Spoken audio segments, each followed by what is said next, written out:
Olá, você está na TV Otimista. Eu sou Erivaldo Carvalho. Este é o programa Política. Hoje vamos bater um papo com a coordenadora do curso de Direito da Unifanor, Flávia Saraiva. Como o direito dialoga com o planejamento público? Vamos falar sobre a importância de consultorias jurídicas. Educação. Qual o equilíbrio entre quantidade e qualidade dos cursos de direito? Ainda, mercado de trabalho. Quais as principais apostas da área jurídica? Estas e outras questões a partir de agora no programa Política.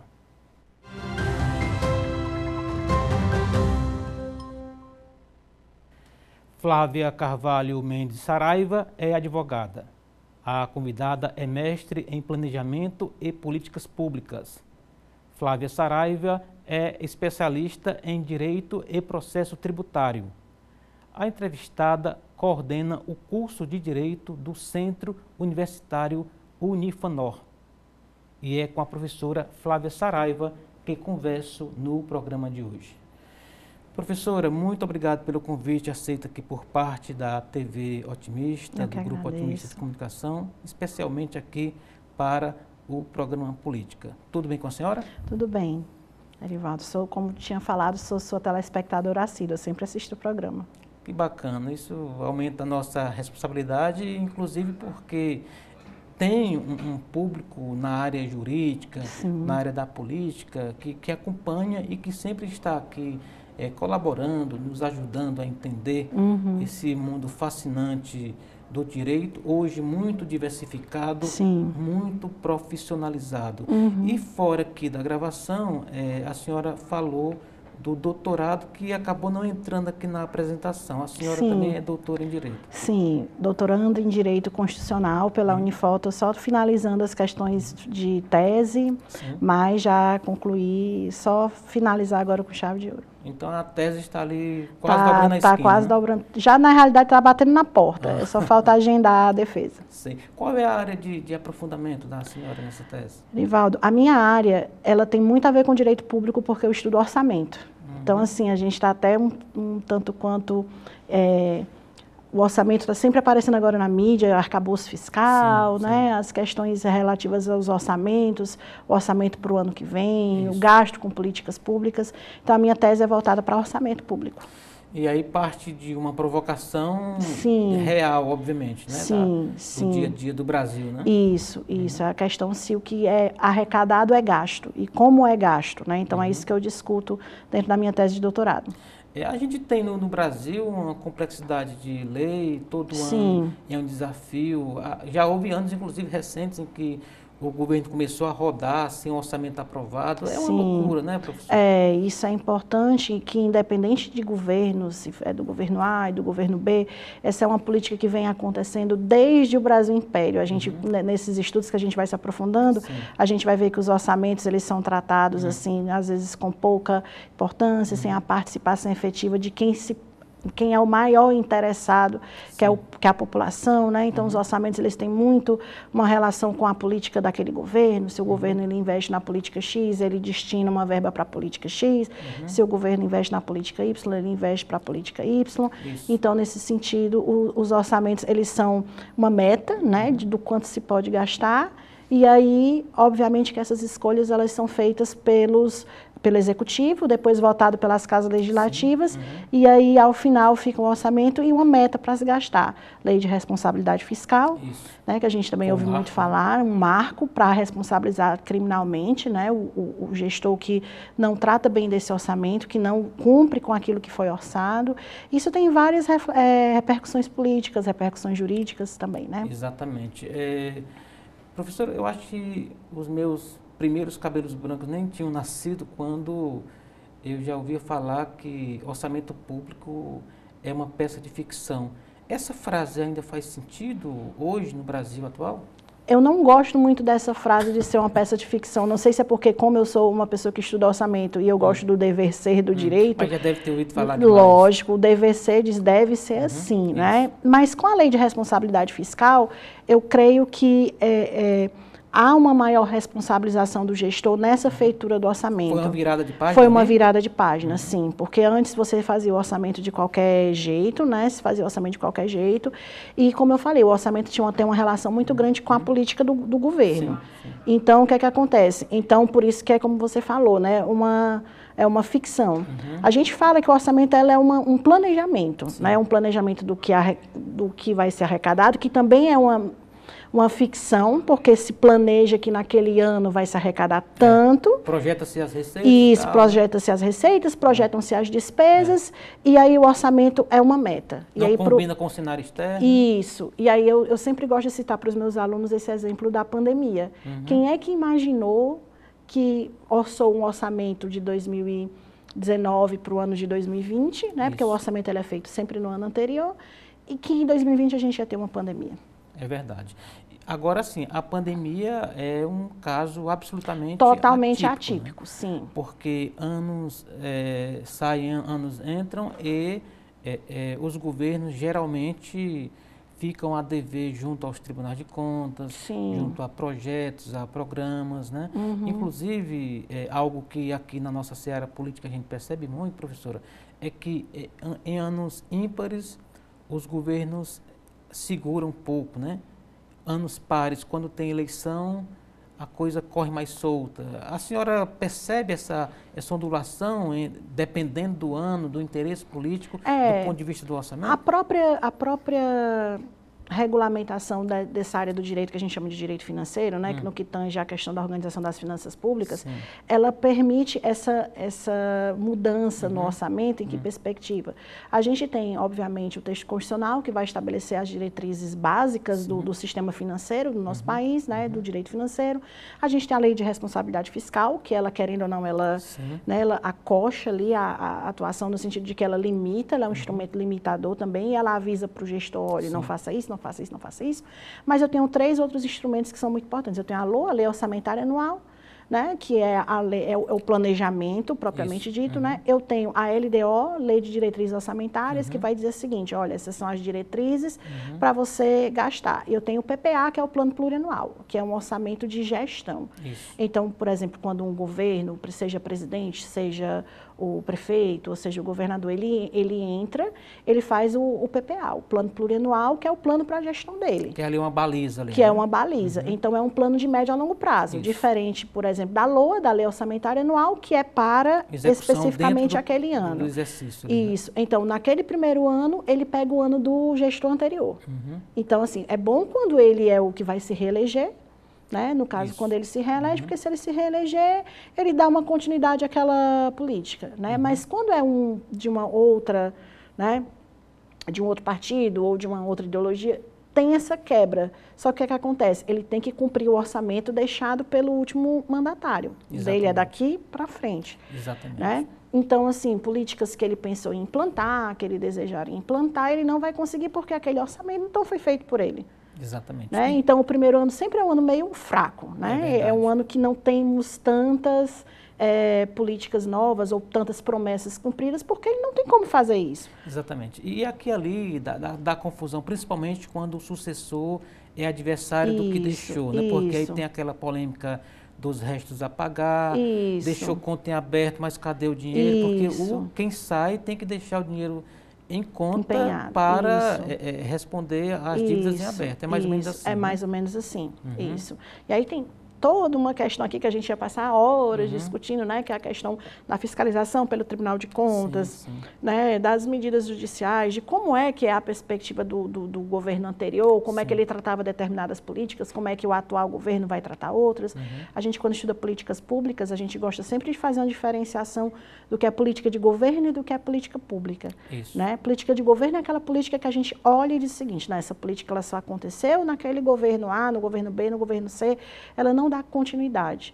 Quando eu falo de políticas públicas, eu tenho aquela política que a gente observa que é uma política que desde, né, de governadores, de prefeitos ou de presidentes antigos, a gente vê que aquela política é uma política que vem continuando sendo implementada e que vai passando de partido para partido, essa política permanece. Né? Então, quando a gente tem essa continuidade, então o orçamento ele acaba já absorvendo, né, já prevendo essa continuidade. Então, quando a gente quer ver a quebra daquela política, você já observa que no orçamento eu não tenho tanta verba, eu não destino tanto, e aí aquela continuidade dessa política, ela se quebra. A gente pode dizer, então, que um orçamento público, para ser racional e não cair naquela frase de que é uma peça de ficção, deve ter previsibilidade. É basicamente isso, sempre. Né? Para isso que ele serve, é previsibilidade. Então, você não pode prometer algo que você não vai ter como no orçamento justificar aquele gasto, ter dinheiro para gastar. Exatamente. E também dizer de onde vai sair o dinheiro. E sempre. É uma regra do orçamento. E outra questão muito importante, e mostrar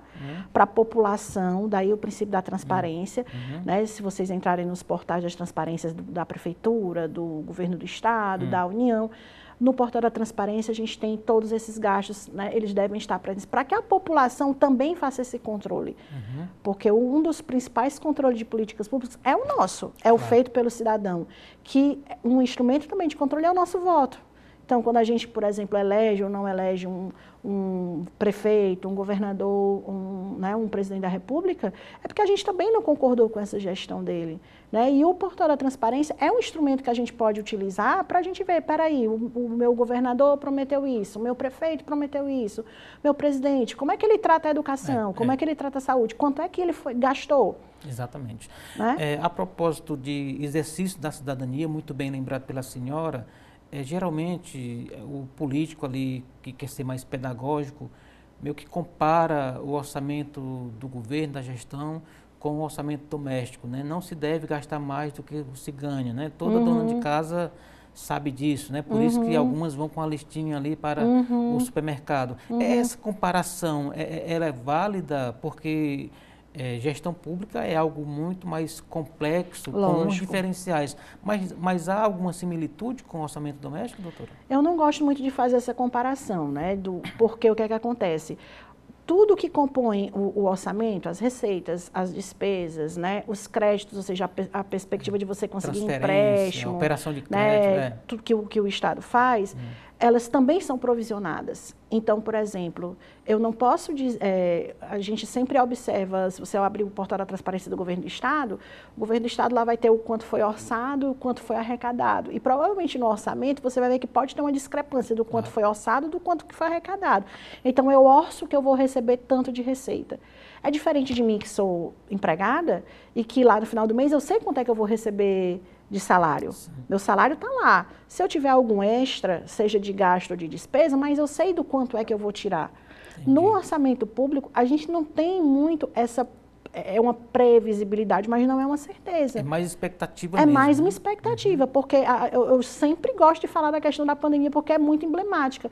A gente teve... os gestores públicos tiveram que direcionar muitos gastos para a saúde. Né? Gastos que não estavam provisionados. Né? E ainda hoje a gente ainda tem reflexos disso, né? Vacinação, questões hospitalares, a questão de uma série de fatores. Então, o que é que acontece? O Estado, quando tem uma política pública de incentivo fiscal ou uma política nacional de isenção, de concessão de benefício, e isso interfere no quê? Interfere no Estado, interfere na arrecadação do Estado, interfere na arrecadação municipal. Então, existe uma série de externalidades que podem influenciar na forma como o Estado arrecada. E o Estado está com aquela previsão, ele faz os gastos dele em cima daquela previsão e na hora que ele arrecada, está faltando dinheiro. Exatamente. Professora, numa linha do tempo, se a gente pegar aqui as últimas 3 décadas, a gente meio que avançou nesses aspectos que a senhora acaba de destacar. Exatamente. Sim. Ou seja, estamos mais profissionalizados, né? Sim, sim. Agora, o prefeito do pequeno município, ele tem condições de chegar a esse nível técnico que um governo do estado tem, que um governo federal tem, por exemplo? É complicado porque assim, a própria infraestrutura da administração, das administrações municipais, em certos lugares ela não permite isso. Porque antes da gente falar de orçamento, tem uma coisa que é muito importante falar, que é a arrecadação. Isso. Então, na hora do Pacto Federativo, feito pelo legislador constituinte de 88, é uma coisa também que eu sempre ressalto nas minhas aulas, quando eu dou aula de direito tributário, direito financeiro, é que essa distribuição ela não foi tão equânime. Né? Porque assim, Fortaleza é uma realidade, um Sobral é uma outra realidade. Por quê? Porque eu tenho uma infraestrutura administrativa tributária, com os servidores contratados, né, concursados, uma estrutura administrativa, uma economia né? consistente, com pessoas com bens, consumidoras de serviços que permitem uma arrecadação. Porque quando a gente fala de administração, é gasto também, porque eu tenho que pagar o auditor, eu tenho que pagar o prédio, eu tenho que pagar os fornecedores, eu tenho que ter uma infraestrutura para arrecadar eficiente. E aí, com aquela arrecadação eficiente, eu tenho o quê? Eu tenho um orçamento adequado, eu sei com quem que eu vou gastar e eu vou poder dar para a minha população daquele meu município uma educação melhor, uma saúde melhor, uma moradia melhor, etc. Só que o que que acontece? Nos pequenos municípios, eu não tenho essa administração tão profissionalizada, por conta de questões culturais mesmo da gente. Municípios que são pontualmente ali pequenos, que nasceram de famílias, que ainda tem uma política um tanto quanto não... como a gente vê, por exemplo, aqui na prefeitura, ou quanto vê no governo do estado, ou em municípios maiores. Então, o que que acontece?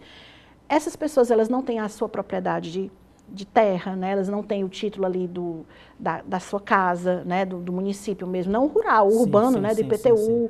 Se eu não tenho a minha propriedade, como é que, por exemplo, eu vou vender o meu imóvel e eu vou pagar para a prefeitura o ITBI, que é o Imposto de Transição de Bens Imóveis, né? O IPTU, o Imposto sobre Propriedade Territorial Urbana. Tá, eu tenho, quem pode ser contribuinte? O proprietário, o possuidor, quem tem domínio útil. Então, uma pessoa que não tem, como o povo gosta de falar, o papel da casa, ela poderia ser contribuinte de IPTU, mas o prefeito do município é conhecido daquela pessoa, e aí não tem aquele arcabouço administrativo para cobrar. Os pequenos prestadores de serviço dos municípios, eles estão regularizados, eles estão formalizados, eles emitem nota fiscal. Então, como é que vai se dar essa arrecadação? Ou seja, tudo é muito fragilizado. Tudo é muito fragilizado e interligado. E aí, impacta no orçamento. E isso impacta no orçamento, porque aí do que esse município vai viver? Ele vai viver de repasse. Isso. O FPM, como por exemplo, isso mesmo. essa polêmica isso não é saudável. Isso não é saudável para o município, porque o que é ideal para o município? É você ter a sua própria arrecadação. Então, quando o texto constitucional diz o seguinte, olha, municípios, estados e União, vocês têm autonomia para legislar sobre os orçamentos de vocês que vão fazer os seus orçamentos. Por quê? Porque se eu tenho um pacto federativo, se cada um tem suas competências, então o que acontece? Esse município, ele vai olhar as suas peculiaridades regionais, o que é que ele precisa, e ele vai orçar em cima daquilo. Mas com que dinheiro? Perfeito. E aí ele vai ficar dependendo de quem? De repasse da União, de repasse do Estado. E o dinheiro é suficiente? Não, não é. E aí cria aquela bola de neve. É uma bola de neve, dependência política, isso, de dependência política, e aí você joga lá para as questões de eu ter um deputado que é ligado ao prefeito, de eu ter um senador que é ligado ao prefeito. Começa a coisa a ficar impessoal. Impessoal, né? Justamente. Muito bem. Professora, vamos fazer um rapidíssimo intervalo, tá bom? Daqui a pouco a gente volta aqui com o programa Política, com a professora Flávia Saraiva, que coordena o curso de Direito da Unifanó, aqui conosco no programa Política, na TV Otimista. Não saia daí, a gente volta já.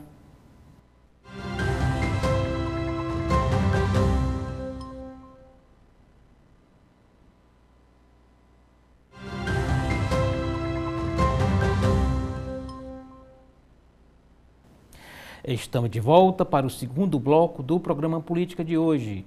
Você está na TV Otimista, eu sou Erivaldo Carvalho, aqui ao meu lado a professora Flávia Saraiva, que coordena o curso de Direito do Centro Universitário Unifanó, que também está na internet. Quem quiser lhe encontrar nas redes sociais, professora, como faz? Pronto, as minhas redes sociais, o meu Instagram é @FláviaCMS, que é de Carvalho Mendes Saraiva, né, CMS, e pode também me procurar no Instagram do curso de Direito da Unifanó, é @Direito Unifanó Widen.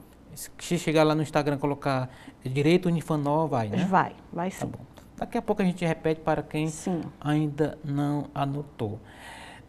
Professora, tendo em vista as repercussões de um orçamento, principalmente quando ele não é bem executado, o papel do advogado ele se torna central, não só na execução, alertando o que pode, o que não pode, como às vezes lá na frente, para se discutir algum tipo de atecnia, né, que é como se chama alguns problemas, né?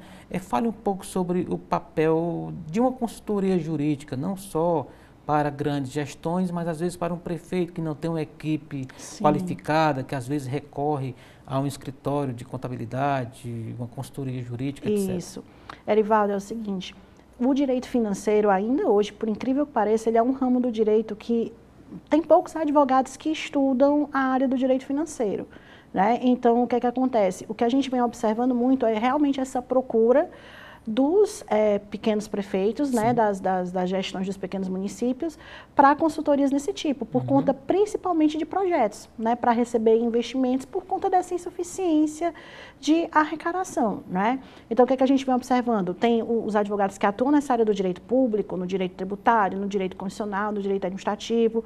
Por exemplo, o pessoal que trabalha com licitações, com contratos administrativos, é uma área do direito que está assim, em crescimento assim, exponencial, né? Mas o direito financeiro ele ainda está se restringindo muito a outros profissionais. Por quê? O que é que acontece? Quando você vai falar em orçamento, obviamente que tem o aspecto jurídico, mas também tem o aspecto da administração. Então, a gente tem os cursos de administração que formam pessoas especializadas em administração pública. Então, é uma seara também que outros cursos também estão absorvendo, e o pessoal da contabilidade pública. Então, as pessoas têm uma ideia um tanto quanto errada de que orçamento é número. Então, é só número, ou de que orçamento é só gestão, e não é. É essa conjuntura dos aspectos jurídicos e legais, o aspecto contábil e o aspecto também da administração, das normas de administração pública. Então, é uma área do direito que vem crescendo muito, né? E outra questão também, os advogados o governador do estado, o presidente, tem toda uma infraestrutura jurídica, né, que... As procuradorias. As procuradorias que atuam nessa área. Já as prefeituras, nem sempre a gente tem procuradores dos municípios, mas a gente sabe que temos prefeituras que não têm essa especialização, né? Não tem sua procuradoria, então acaba contratando os serviços de advogados, né? E aí tem outro aspecto também, lei de responsabilidade fiscal, porque se eu responsabilizo o gestor, esse gestor ele precisa se defender. Então, a responsabilidade, se ele está no governo, aí ele vai ter aí a proteção e a defesa dos procuradores, né, no AGU. No caso, por exemplo, no caso dos outros gestores que já saíram dos seus mandatos, tem a advocacia particular que faz essas defesas. Então, assim, a gente tem várias perspectivas aí de atuação do advogado nessa seara do orçamento. Então, a gente pode dizer que é uma pequena prefeitura, o prefeito ele está sob o risco da mesma responsabilidade de uma grande cidade. De uma grande cidade. Não existe. A lei de responsabilidade fiscal ela não diferencia. Inclusive, ela trata o gestor o prefeito, o presidente, o governador, e também ela trata os gestores de órgãos, né, de autarquias.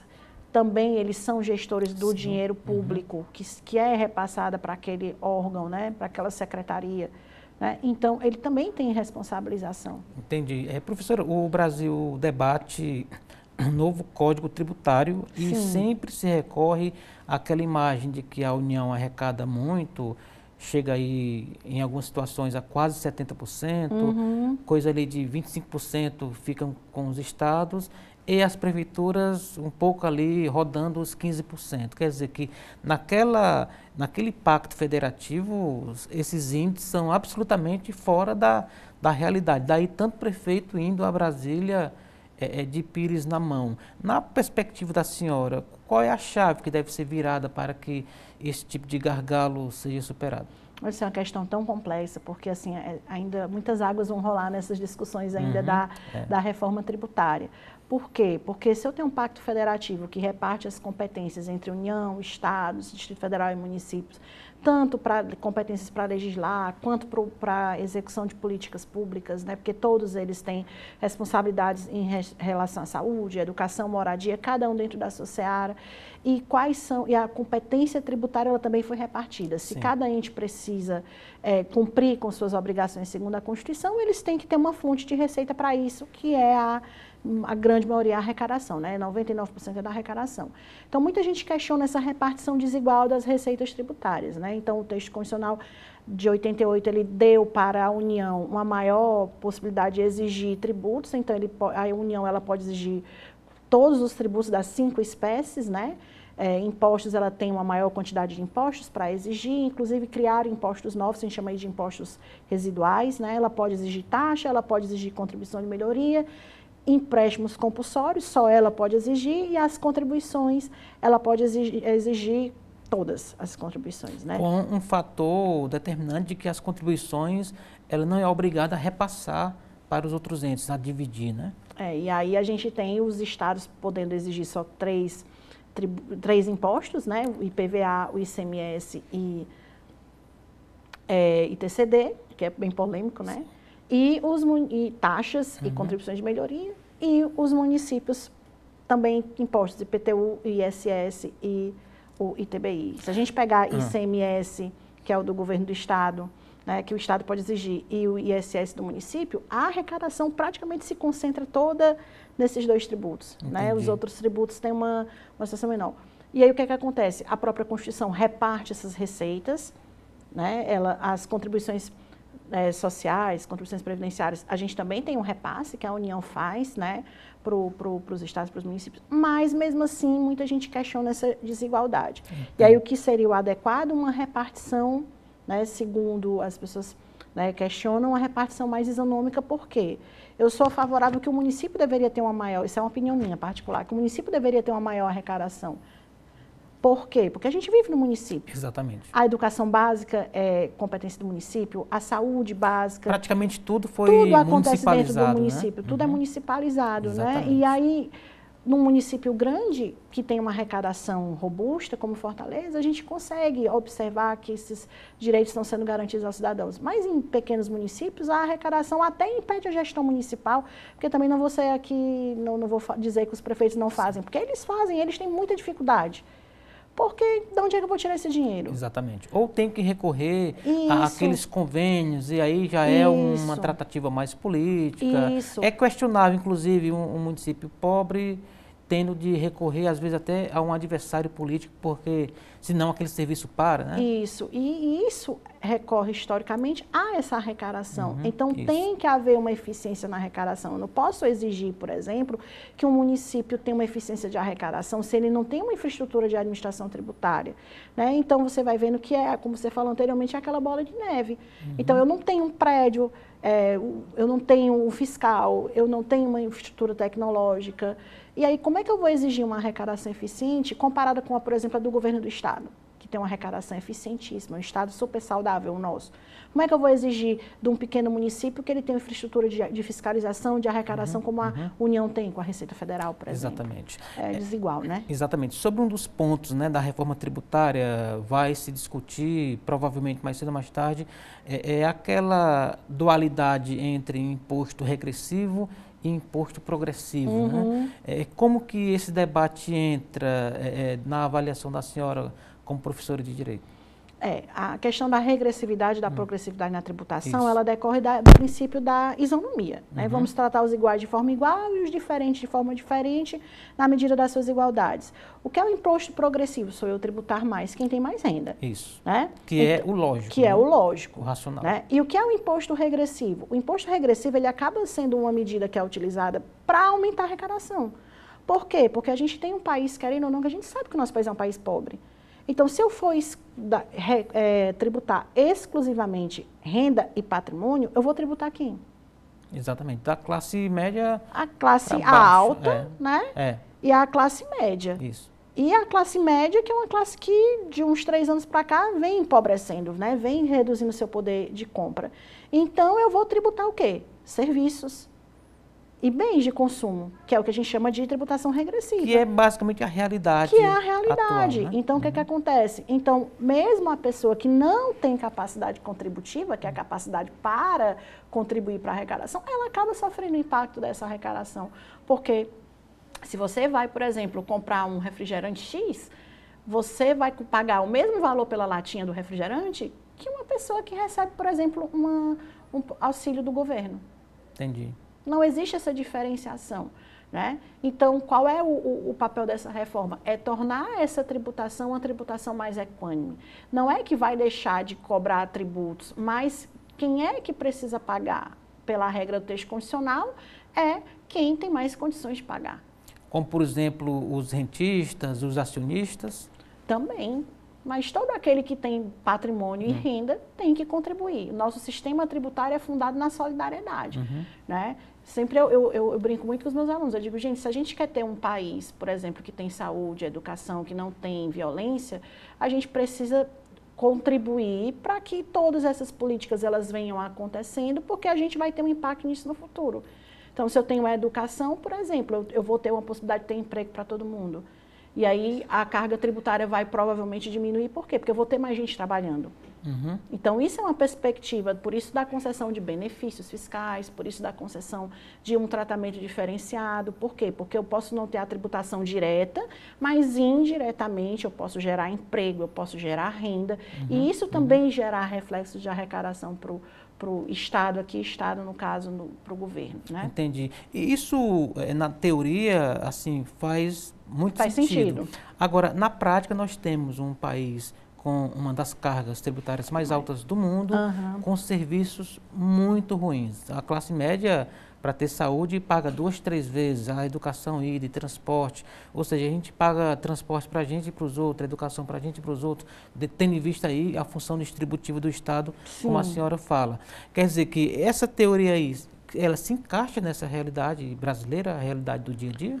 É o que prega a Constituição, que deveria se encaixar, né? E é o papel do gestor público, do orçamento público federal, do orçamento estadual, do orçamento municipal, proporcionar com aquilo que é arrecadado, que aquele serviço seja prestado dentro de um mínimo, né? A gente tem o princípio do mínimo existencial com da reserva do possível, né? O que seja gasto, seja o adequado e para dar pelo menos o mínimo para a população. Mas aí o que acontece, né? A gente acaba vendo uma má distribuição desse orçamento e aí não consegue atingir a todo mundo. Exatamente. Então a gente infelizmente tem que acabar, além de pagar, né, com a carga tributária, a gente também paga para iniciativa privada, por educação, por saúde, por moradia. Perfeitamente. Para concluir esse segundo bloco, professora, o cidadão, de maneira geral, reclama que paga muito imposto, mas ele não consegue visualizar, né? Em alguns países, aqui mesmo, em alguns setores, há lá a identificação da carga tributária lá no preço final. Isso tem impacto na cabeça do consumidor, pressiona o governo? O que a senhora acha dessa proposta? Eu acho, assim, o nosso Código Tributário e o nosso texto constitucional, quando ele estabelece a questão do princípio da transparência, essa transparência é de todo o ato da administração pública. Então, se a administração pública está arrecadando, ela tem que dizer quanto é que ela está arrecadando e de onde está saindo aquele dinheiro. Então, lá na nota fiscal, é meu dever exigir a nota fiscal, porque eu quero saber quanto é que eu estou pagando. Né? Então, tem toda uma questão de educação fiscal, de educação para a tributação, que a gente não tem. Né? Historicamente, a tributação está interligada à falta de liberdade. Né? Então, quem era que pagava tributo lá na Idade Antiga? É quem não era cidadão. Então, eu era cobrado por ser estrangeiro para ter a proteção do Estado. E isso foi se perpetuando. As grandes revoluções, né, do mundo se deram por conta de excesso de tributação. Exatamente. E, do outro lado, alguns impostos têm, na origem, na sua história, a cobrança extra para financiar guerras, né? Sim, aqui a gente tem a previsão de imposto extraordinário de guerra, né? Exatamente. Mas aí o que acontece? Mas não, desde o nosso texto constitucional de 1988, que ele deixa muito claro que é nosso dever pagar tributos para financiar o Estado, para que o Estado nos conceda. Só que a gente tem uma ideia errônea, Erivaldo, assim, às vezes aparece muito na televisão, vai ter o aumento do imposto do IPVA. E aí o contribuinte fala assim, mas eu pago IPVA, as estradas todas esburacadas. O IPVA, que é uma associação direta que é uma faz, associação. Né? E isso é falta de informação e de educação fiscal. Né? Se fala tanto de educação financeira, mas eu acho que também tem que ter educação fiscal. No sentido de você explicar para o cidadão, olha, o IPVA ele não é para financiar, para tapar buraco. Né? Os impostos, eles são tributos não vinculados à receita, de arrecadação não vinculada. Então, tudo vai para o Tesouro. Tudo vai para o Tesouro e com o orçamento aquele valor é distribuído. Alguns tributos não, especificamente a arrecadação se vincula. Então, a população ela não sabe para que ela está pagando imposto, o que porque aquilo ali está na lei. Exatamente. E a lei é muito distante do cidadão, né? Mas dá uma vontade danada de não pagar o IPVA quando se cai num buraco, né, professor? Dá mas aí é aquela história, o nosso papel cobrar. É verdade. Né? Professora, vamos fazer mais um rapidíssimo intervalo, daqui a pouco a gente está de volta com Flávia Saraiva, professora de Direito, aqui conosco no programa Política na TV Otimista. Não saia daí, a gente volta já.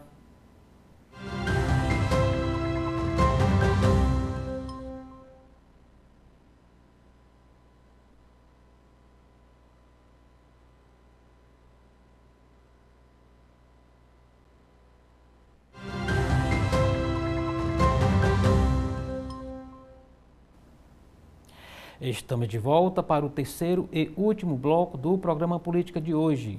Você está na TV Otimista, aqui no programa Política com Erivaldo Carvalho e a convidada de hoje, Flávia Saraiva.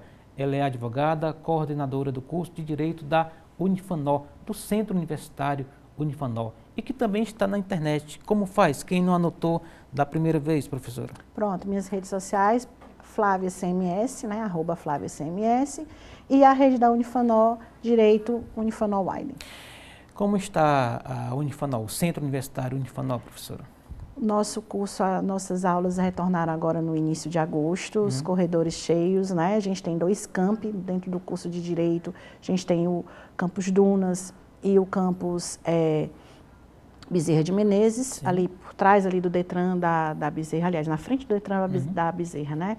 E salas cheias, que é muito bom, alunos voltando para a presencialidade, né? A gente tinha toda a infraestrutura no período de pandemia, mas agora a gente voltou com força total, com salas lotadas, com professores dando aulas, né? Corredores cheio de gente discutindo, debatendo e na perspectiva aí de formar novos profissionais. O mercado do direito, digamos assim, ele se divide em 2 grandes grupos, né? O operador propriamente e a figura do concurseiro, né? Isso é uma presença aqui nos cursos de Direito? É uma presença, mas eu sempre brinco com os meninos que se eu levantar, pedir assim, gente, primeiro dia de aula, quem é que quer fazer concurso? Todo mundo levanta a mão. Eu chego no último dia de aula deles, terminando o curso, quem é que vai fazer concurso? Nem todo mundo mais levanta a mão, a maioria já está ali encantado pela profissão da advocacia. É porque, querendo ou não, a advocacia ela absorve muita gente, né? Os alunos vão fazendo no transcorrer do curso os seus estágios, apesar de ter os estágios públicos com o pessoal da Defensoria, do Ministério Público, nas varas, nos tribunais, mas a advocacia ainda é quem absorve muito. E dá, né, para empreender, colocar um escritório. E dá para empreender, colocar um escritório. Então, muitos deles já saem pensando em empreender, já com colegas de sala, terem sociedade. Então, o nosso curso, ele prepara o aluno para as 2 vertentes. Então, desde o primeiro semestre, nas avaliações, os meninos já entram em contato com a prática. A gente tem lá no campus do Dunas uma sala de audiência lindíssima, assim, que não tem nenhuma outra instituição a sala de audiência que nem aquela. Né, uma sala de audiências muito bonita. A gente tem um núcleo de práticas jurídicas, que do lado do núcleo de práticas jurídicas, a gente tem um núcleo, tem um juizado especial da 23ª unidade, então os meninos circulam por ali, convênio com a Defensoria Pública, né, e nossos alunos também estão o tempo todo estagiando em escritórios, né, todo dia eu recebo um monte de gente que passou na seleção do estágio, professor, eu estou no escritório tal, está aqui o convênio, escritórios muito grandes que absorvem os nossos alunos, então eles já desde o primeiro dia de aula, a gente tem um setor de carreiras muito forte também, de estágios, que encaminham os meninos para os grandes escritórios. Então, é muito importante já desde o começo o aluno começar a se preparar para enfrentar aí as adversidades e as belezas da vida do advogado, né? Exatamente. Por falar em dificuldade, sempre tem ali o filtro da prova do OAB. Da OAB. Uma virada de página ali, sim, etc. Sim. A senhora concorda que a prova é um filtro que, de alguma forma, dá um carimbo extra, né, no currículo do aluno para vir a advogar? É o seguinte, eu tenho 2 opiniões sobre a prova da OAB. Uma opinião como professora e outra como advogada, né? Muita gente fala que a prova da OAB é uma prova para fins de reserva de mercado. Eu não acho. Eu acho que a prova da OAB é um filtro também de averiguação de qualidade, do como aquele aluno saiu do curso. Porque o que, é que a gente entende? Que se ele terminou o curso de Direito, dentro daqueles 5 anos, esse aluno está apto a exercer Não é para ter dificuldade. Isso, né? Não é para ter dificuldade. Então, aqui eu estou falando como advogada nesse sentido. Só que como professora, eu tenho uma série de reflexões a fazer sobre essa prova. Por exemplo? Né? Por exemplo, é uma prova que o aluno fica nervoso.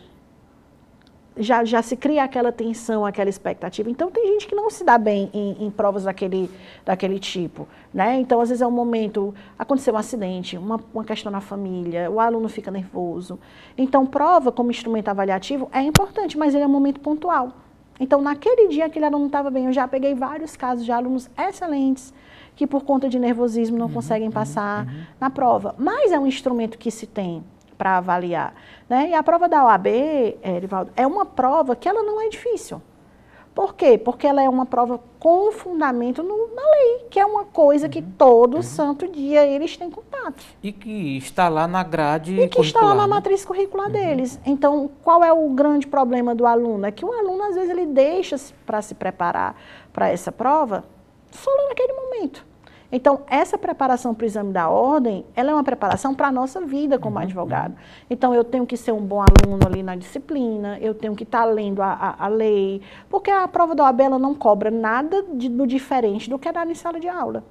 Então, é uma questão também de dedicação. E aí, às vezes, o aluno acha que fazendo um cursinho preparatório, no último semestre da faculdade, ele vai conseguir aprender o que em 5 anos ele deveria ter aprendido. Às vezes, aluno que tem aquele perfil de estudar para a prova da faculdade ali de véspera, né? Isso. Aí leva esse mau hábito. Então, lá, né? é por isso que eu falo, é um processo de construção da preparação todo dia. Então, essa é a mentalidade que a gente diz para os nossos alunos, né? A gente incute na cabeça dos nossos alunos, gente, vocês não vão se preparar. A gente não prepara aqui vocês para a prova da OAB, para vocês para advogar. Passar na prova da OAB é uma consequência. Entendi. Então, as questões todas já tem prova, né, das provas, tem questões de exame da ordem, tem questões de concurso público, a gente tem professores que são extremamente, todos os nossos professores com mestrado e doutorado, professores extremamente qualificados com esse objetivo de fazer com que esse nosso aluno, ao final, não tenha dificuldade de passar no exame. Entendi. A Unifanol tem pontuado bem no exame? Tem, a gente tem vindo dentro da média, né, da média nacional de aprovação. Entendi. Né? Professora, no Brasil e por extensão aqui no Ceará, nós temos advogados de mais ou de menos? Dizem que está saturado, né, o mercado? Eu não acredito nessa saturação, acho que tem campo para todo mundo. O que é que acontece? É justamente aquela formação que não foi uma formação do aluno adequada e que ele não, ou ele pode passar até na prova do OAB. Eu tinha visto uma estatística há umas 2 semanas atrás, eu até comentei na sala de aula com os meus alunos, que de 34 mil alunos, por exemplo, que passam no exame da ordem, ao final de 2, 3 anos, 4 mil estão efetivamente advogando. Entendi. Então, onde é que estão esses 30 mil? Entendi. É uma amostra de que o mercado recebe. De que o mercado não está absorvendo esses 30 mil, mas eles estão aonde? Eles estão estudando para concurso? Eles decidiram optar por outra carreira? Eu tenho vários alunos que fazem direito por prazer. Tipo, não, professor, eu não vou exercer. É porque eu gosto de estudar direito. São chamados graduados, né? Isso. Eu tenho aqueles alunos que exercem outra profissão. Tem um aluno que é médico, tem um aluno que é enfermeiro. Né? Eu estava conversando certo dia com a aluna que ela é enfermeira. E ela disse assim, professora, eu gosto do direito porque eu tenho prazer de saber sobre as leis, mas eu não quero exercer a advocacia. Eu quero ser uma estudiosa do direito, porque eu sou satisfeita com a minha profissão. Eu tenho alunos médicos, alunos dentistas, que estão fazendo o direito também como uma segunda graduação. Então, nem todo mundo que se forma em direito vai efetivamente entrar na carreira. Entendi. Tem outra questão, o mercado também avalia. Então, a prova da OAB é o filtro, mas a sua formação, a sua ética profissional, a sua qualificação pós, então é sempre importante você fazer uma pós-graduação, você se especializar numa área, né? Não dá para ser um advogadozão clínico geral, né? Então você se especializar numa área, né? Você ter um bom networking, tudo isso vai fazer com que você se desenvolva na sua carreira. Então, o que é que acontece? Se você é um advogado que presta um mau serviço, você não vai ter cliente, então não vai ter procura, né? E aí, consequentemente, você não vai ter um desenvolvimento ali profissional adequado e vai acabar abandonando a carreira. Entendi. Sobre a formação propriamente, alguns entrevistados aqui insistem que um bom advogado ou um advogado acima da média deve ter uma boa formação humana, humanística, né? Enquanto que os currículos, eles são muito técnicos. Como que faz para fazer esse equilíbrio, professor? Eu acho que a gente tem duas questões muito importantes, né? O técnico é Essencial. É o que diz a lei, né? É o que diz a lei, é o dever ser, mas a gente, dentro do curso de Direito, a gente tem aquelas disciplinas que elas trazem para você esse olhar do humano. Disciplina de fundamentos antropológicos e sociológicos, disciplina de filosofia do direito, né? A disciplina de ética, disciplina de direitos humanos. Então, eu tenho todas dentro do currículo, todas obrigatórias. Então, dentro do currículo, que os alunos, por sinal, não gostam de fazer porque eles querem ir logo para a área da técnica, né? Mas eu tenho uma coisa que eu acho, assim, indispensável, que é o núcleo de práticas jurídicas. Que é o momento em que o aluno está lá no núcleo de práticas jurídicas e que ele está atendendo os assistidos. A gente faz mutirão, a gente tem atendimentos junto com a Defensoria Pública, a gente atende junto com o juizado. Então, quando o aluno vê uma realidade que foge totalmente da realidade dele, que ele vê, por exemplo, que uma pessoa sofreu uma agressão, que aquela mãe precisa daqueles alimentos para o filho, ele vê que ele sai da bolha. Ele sai daquela bolha dele, que é aquela bolha daquela casa, daquela família que tem aquelas condições, e ele vê, às vezes, situações que nunca chegaram perto dele. A gente mesmo vê situações que a gente nunca se deparou. Então, é isso que traz o olhar. Sou eu me preocupar com aquele processo do meu cliente que está demorando, correr para despachar, né, com o juiz para conceder uma tutela de urgência, porque a pessoa sentir isso na pele, porque essa vai ser a realidade que a gente vai viver no dia a dia. A gente não consegue separar, né, ao meu ver, eu acho muito complicado você separar. Ah, minha cliente está precisando de uma internação, eu tenho que correr para fazer para despachar com o juiz para ver se ele consegue me dar uma liminar. Você não vai conseguir botar a sua cabeça no travesseiro enquanto essa liminar não sair, porque a pessoa pode morrer. Entendi. Então, não dá para você fazer essa dissociação, e isso só consegue fazer se for um advogado com perfil humanista. Entendi. O direito é uma das profissões mais tradicionais, né, do Brasil, do mundo, enfim, mas que esse perfil tem mudado, porque hoje você tem famílias em que tem ali a figura do primeiro advogado, porque antigamente a advogada era filho de advogado. Esse perfil, ele diversificou um pouco, né? Tem. Uma das coisas assim que foram muito importantes é a democratização do ensino superior. O acesso, né? Tanto o acesso ser universalizado, né? Da gente ter as universidades públicas, mas principalmente o financiamento, dos programas de financiamento, como FIES, como ProUni. E aí eu vou ressaltar que as próprias instituições também estão trazendo esses programas de financiamento próprios, né? Porque nem sempre tem vagas suficientes de FIES e de ProUni. Os preços estão mais acessíveis, sem perder a qualidade também do curso. Entendi. Né? Então, é muito importante também aliar a qualidade com preço. A gente também não pode ter um preço muito elevado, mas também a gente não pode dizer que o nosso curso tem um preço muito baixo, porque como é que paga professor, como é que paga uma baita de uma infraestrutura? Então, tem que haver essa relação entre qualidade e preço, mas os preços estão mais acessíveis. Então, a gente vê hoje, eu fiz Direito na Unifor, me formei em 2004, então ano que vem eu vou fazer 20 anos que eu estou formada. E o público, que era o público da minha época de Unifor, eu tinha só 90 vagas na Federal, e todo mundo ia para a Unifor. Isso. Então, eram meus colegas de colégio, né? Ou na URCA, né? Aí, quem não passava na pública, ia para privada. Hoje não, quando eu entro dentro da minha sala de aula, eu vejo uma diversidade. Entendi. Eu vejo gente da escola pública, vejo gente da escola particular, eu vejo outros profissionais que já se formaram.